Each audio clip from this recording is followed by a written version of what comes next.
Assalamualaikum warahmatullahi wabarakatuh.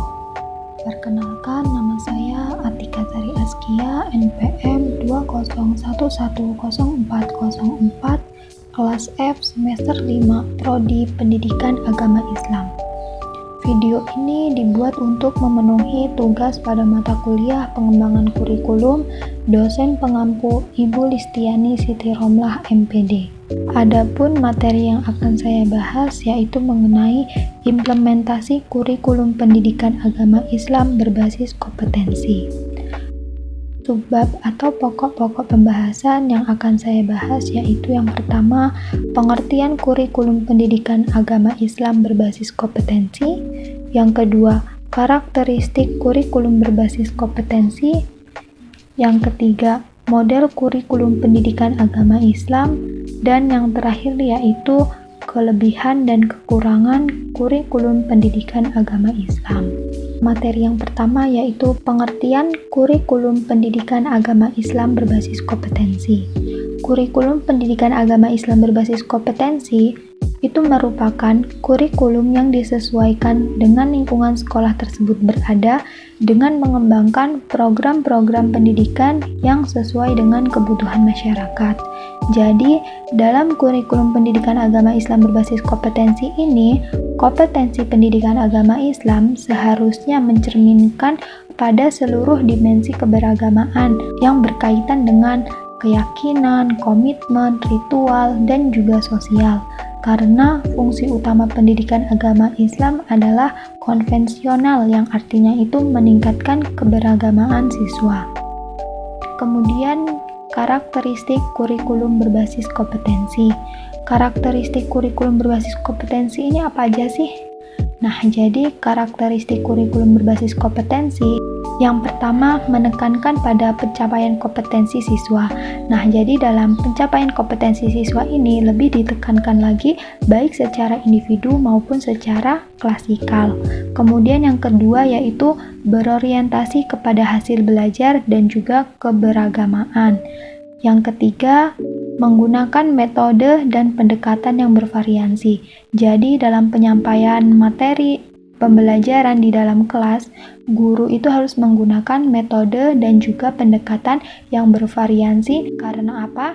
Karena tentu saja peserta didik itu memiliki karakter masing-masing untuk menyerap materi yang disampaikan oleh guru. Jadi guru itu harus memiliki kemampuan dalam menggunakan metode dan juga pendekatan yang sesuai dengan siswanya. Kemudian yang keempat yaitu sumber belajar yang relevan dan juga banyak. Jadi seorang guru itu harus menggunakan sumber belajar yang relevan dan juga menggunakan sumber belajar atau referensi-referensi dari buku-buku yang banyak, tidak hanya dari satu buku saja. Kemudian yang terakhir yaitu penilaian itu menekankan pada proses dan juga hasil belajar. Jadi dalam penilaian itu lebih menekankan pada proses dan juga hasil belajar yang dimana di dalamnya itu upaya penguasaan atau pencapaian dari suatu kompetensi tersebut. Kemudian materi selanjutnya itu mengenai model kurikulum pendidikan agama Islam. Yang harus kita ingat dan yang harus kita tahu bahwa pencapaian target materi itu bukanlah orientasi dari kurikulum berbasis kompetensi, akan tetapi yang menjadi orientasinya adalah kompetensi apa saja yang akan diperoleh peserta didik. Adapun kompetensi dalam kurikulum pendidikan agama Islam yang pertama yaitu kompetensi umum rumpun, yang kedua kompetensi umum mata pelajaran, yang ketiga kompetensi umum unsur mata kuliah, yang keempat kompetensi antar jenjang pendidikan, dan yang terakhir yaitu KD di setiap pokok pembahasan.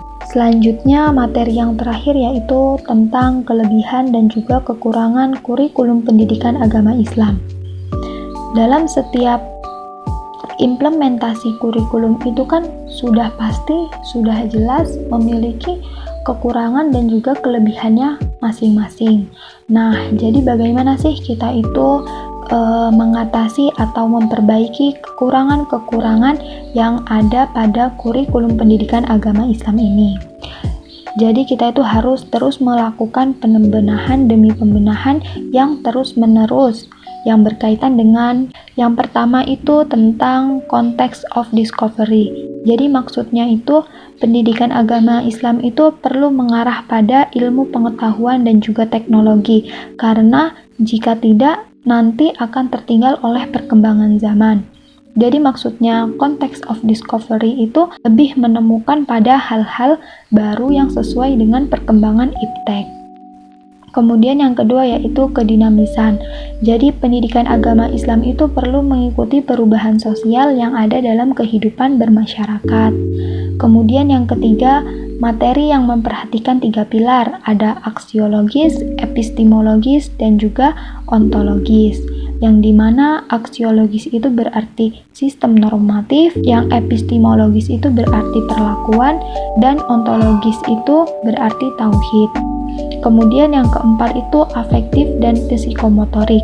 Jadi dalam melakukan pembenahan kurikulum ini harus afektif dan juga psikomotorik, tidak hanya berkaitan dengan ranah kognitifnya saja.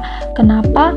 Karena agama ini kan bukan hanya sistem yang pengetahuan saja, akan tetapi juga berkaitan dengan normatif dan juga ketauhidan.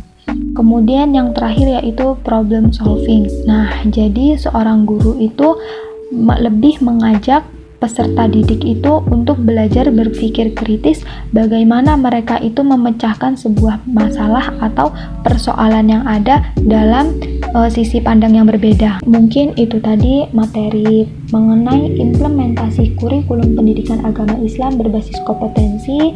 Semoga materi yang saya sampaikan ini bisa bermanfaat untuk kita semua dan khususnya untuk saya sendiri. Mohon maaf apabila masih banyak kekurangan dan kesalahan. Saya akhiri, wallahul muwaffiq ila aqwamit thoriq. Wassalamualaikum warahmatullahi wabarakatuh.